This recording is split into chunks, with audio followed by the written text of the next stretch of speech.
When the sons of a former prime minister step forward and say, "Respect the rule of law," the world should stop and pay attention. Because this isn't just a family defending their father. This is a desperate warning about justice, democracy, and even life itself. The fact that Imran Khan's children are openly speaking of assassination fears is not just extraordinary, it's chilling. It tells us that politics has crossed a line, that a man's life is at stake, and that the very foundations of law and order are under threat. When the words, "respect the rule of law," are uttered, they should carry weight. They should not be reduced to empty slogans, repeated for political convenience, then conveniently ignored the moment they become inconvenient. Rule of law is not selective. It does not bend for the powerful. It is supposed to stand as a shield for the weak, the voiceless, the ordinary citizen who relies on it as the only guarantee of fairness in an unfair world. And yet, here we are, listening to the sons of a former prime minister pleading with the world, warning of assassination plots, and begging for that simple principle to be respected. Think about that for a moment. This isn't the opposition making noise. This isn't some partisan rhetoric. This is family, children, speaking up because they believe their father's life hangs in the balance. That alone should make the world sit up. If law is truly law, then it must apply equally. If justice means anything at all, it cannot be justice for some and vendetta for others. You cannot tell the world you are a democracy, then operate like an autocracy behind the scenes. You cannot boast of legal systems and courts if those very institutions are used as weapons rather than protectors. The moment that happens, the rule of law ceases to exist. It becomes the rule of power, and that is a very dangerous road. History is littered with examples. Every time nations abandon the principle of law, they slide into chaos. Every time leaders think themselves above the rules, their countries end up paying the price. The reason we talk about rule of law is not because it sounds clever, but because without it there is no freedom. Without it, democracy is nothing more than a performance, a stage play for the cameras, while the real story is written in the shadows. The chilling part of this warning is the assassination fear. That is not a word that should be used lightly. It is not the language of politics. It is the language of survival. And when a family says, "We fear for our father's life," that is not propaganda. That is desperation. That is alarm. That is a cry for the very principle that separates civilization from barbarism, the rule of law. It is extraordinary, isn't it, how quickly people will demand the law when they are the victims, yet dismiss it when they are in power. Too often, justice is treated like a buffet. Take what suits you, ignore what doesn't. But the true test of law is how it treats those you dislike, how it treats the unpopular, the accused, the marginalized, the silenced. If you cannot respect law for them, you cannot expect it to protect you. And here's the irony. By undermining the rule of law to silence one man, you end up exposing the entire system. By attempting to crush one political figure, you end up crushing the credibility of your own institutions. Because if courts, police, and governments can be manipulated once, they can be manipulated again. What starts with one leader soon spreads to journalists, activists, ordinary citizens. Suddenly no one is safe because no one can trust the rules anymore. That is the real danger. Not just the fate of one man, but the fate of an entire system that claims to operate under law. If law is not respected, it is replaced. It is replaced by violence, by fear, by conspiracy, by corruption. That is not democracy. That is the law of the jungle. And once you descend into that, climbing back is almost impossible. So yes, when children of a political leader say, "Respect the rule of law," it is more than a plea. It is a test of the state, of its people, and of the world watching. Because if you cannot guarantee the life of one man under the law, what guarantee do ordinary people have? If assassination fears hang over a former prime minister, what chance does a protester in the street have? Respecting the rule of law is not optional. It is not conditional. It is not negotiable. It is the foundation of everything we claim to believe in: democracy, human rights, freedom. Without it, the words are hollow. Without it, every speech, every constitution, Every promise is meaningless. That is why this warning matters, because it's not just about one man. It's about whether law still means law, or whether power now decides who lives safely and who lives in fear. And the answer to that question will define not just this moment, but the future of an entire nation. The very idea that assassination is even part of this conversation should shock us all. We're not talking about some distant, forgotten era of politics where violence was the answer to opposition. We're talking about here and now. A former prime minister, one of the most recognized figures in the world, has a family that feels forced to warn of assassination threats. Think about the scale of that. When children go public with their fears for their father's life, you know the situation has crossed a terrifying threshold. This isn't a political disagreement anymore. It's a matter of survival. And assassination isn't just about one man being silenced. It's about what message that sends to an entire nation. When violence becomes an acceptable tool to eliminate opponents, you send a chilling signal: dissent will not be tolerated, opposition will be crushed, and democracy is nothing more than decoration. The bullet becomes more powerful than the ballot. That is how societies unravel. That is how nations descend into darkness. History reminds us that political assassination doesn't just kill individuals. It kills hope. It rips apart the social fabric. It breeds fear, anger, revenge, division. It doesn't stop with the victim. It spreads through families, through communities, through generations. Once you allow violence to become the language of politics, it rarely stops at one voice. It becomes contagious. That's what makes this warning so grave. These are not random rumors. They are words spoken by people who know the risks better than anyone else. The sons of the man at the center of the storm. They're not throwing out empty statements for sympathy. They are sounding an alarm to the world. If the threats against their father are not taken seriously, tragedy may follow, and the world will not be able to say it wasn't warned. Think about how extraordinary it is for a family to feel they have to say such things publicly. Imagine the fear that must sit behind those words.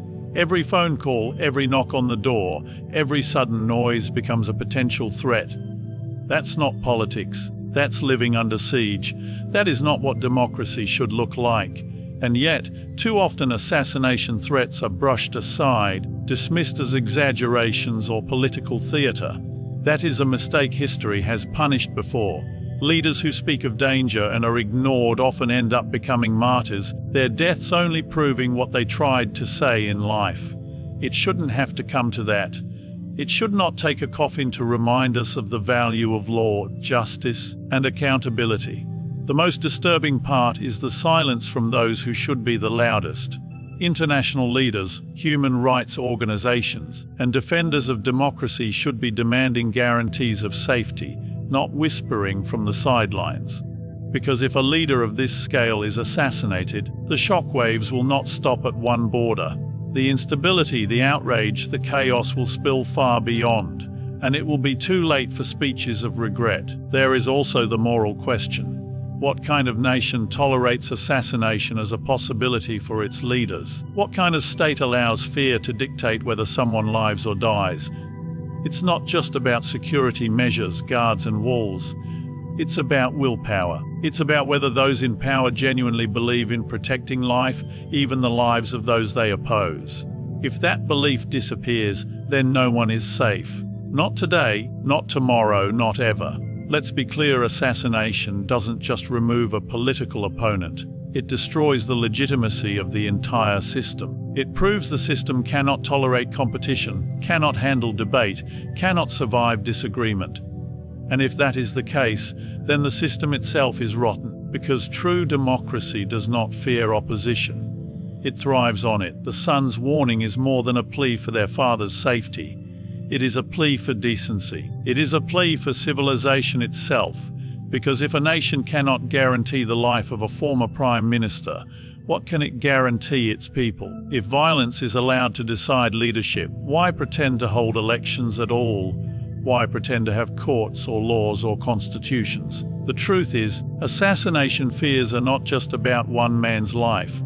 They are about the soul of a nation. They are about whether we still live in a world where political rivalry can be settled by argument, debate, and the ballot box, or whether we have slid back into the dark ages, where a gun is more powerful than a voice. This is why the warning should not be taken lightly. Because if the unthinkable happens, it won't just be one life extinguished. It will be a message to millions that the law means nothing, justice means nothing, and safety means nothing. That is the real assassination, the killing of trust, of faith, of hope. And if that dies, what remains is not democracy but fear. There comes a point where silence is complicity, where watching injustice unfold and saying nothing is as shameful as the act itself. That point has arrived. The situation we are seeing is not politics as usual. It is not routine courtroom drama, not just another clash of egos and ideologies. It is moral outrage in its rawest form, because when a nation treats the rule of law as disposable and allows assassination fears to hover over its leaders, we are not just witnessing political drama, we are witnessing a moral collapse. What is more shocking than the injustice itself is the hypocrisy surrounding it. Leaders around the world who preach democracy from their podiums suddenly go quiet when democracy is being strangled in real time. Those who boast about freedom, rights, and dignity have chosen selective blindness.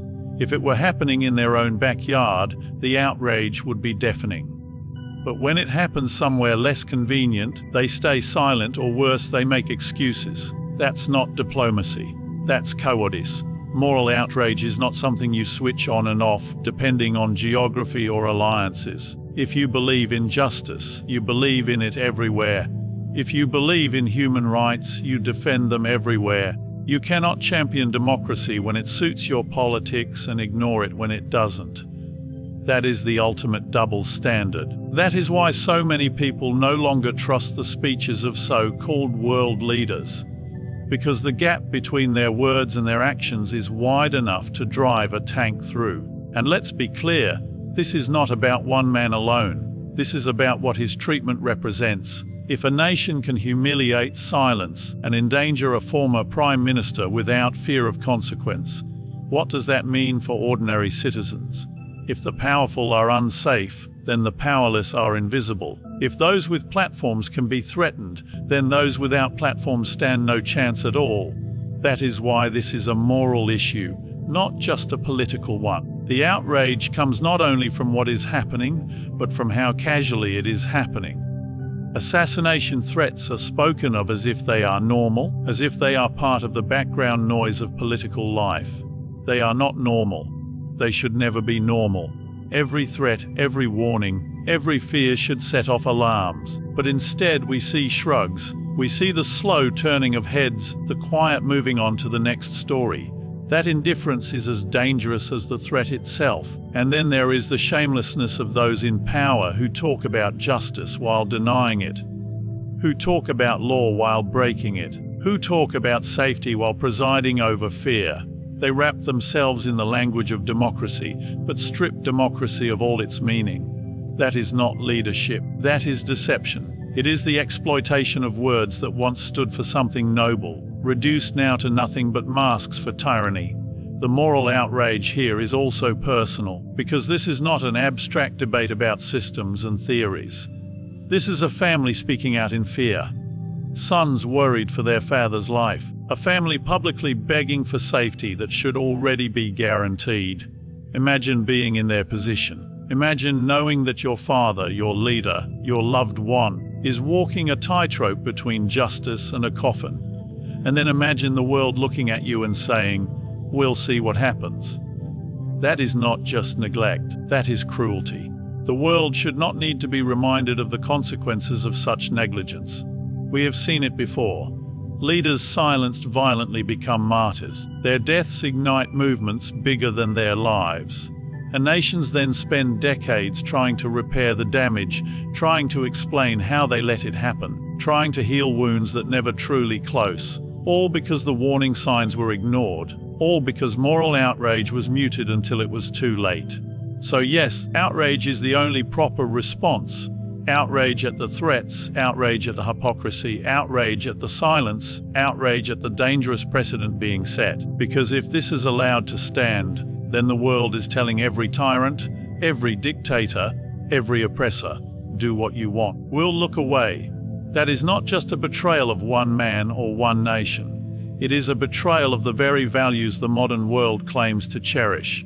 The truth is simple. Either we believe in law, justice, and human dignity, or we don't. There is no halfway. There is no picking and choosing. This moment forces a choice, and the choice will reveal not just the character of one nation, but the character of the entire world watching. That is why outrage matters. Because without it, injustice thrives. Without it, assassins feel emboldened. Without it, law becomes a mockery. Outrage is not weakness. Outrage is strength. Outrage is humanity refusing to accept the unacceptable. And if people cannot muster outrage now, then they will live to regret their silence when it is far too late. This is bigger than politics. This is bigger than one man. This is about whether justice still exists or whether fear has finally replaced it.